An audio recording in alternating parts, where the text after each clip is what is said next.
Police commissioner Shri Surat શહેર, in charge અધિક police commissioner Shri crime, નાયબ પોલીસ કમિશનર શ્રી ક્રાઇમ નાઓની સૂચના મુજબ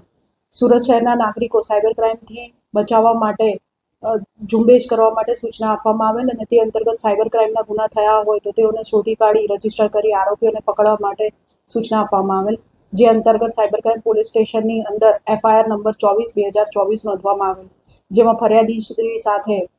મુંબઈ કસ્ટમ વિભાગમાંથી બોલતા હોવાનું જણાવી ફેડેક્સમાં ફરિયાદીશ્રીના નામનું પાર્સલ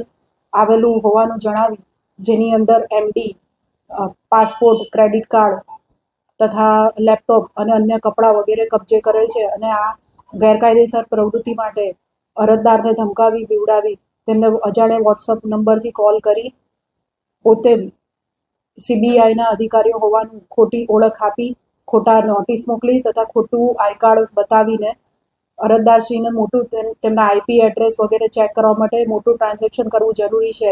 તેમ સમજાવીને તારીખ 5 ના રોજ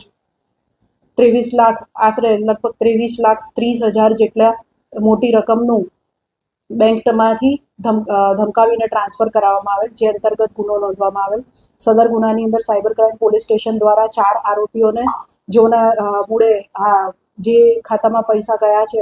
એના ઉપરથી ટ્રાન્ઝેક્શનના આધારે કુલ 4 એકાઉન્ટ હેન્ડલરને શોધી કાઢીને તેઓને ધરપકડ કરવામાં આવેલ છે. આગળની કાર્યવાહી અને આગળનું ઇન્વેસ્ટિગેશન અને પૂછપરછ હાલ ચાલુ છે.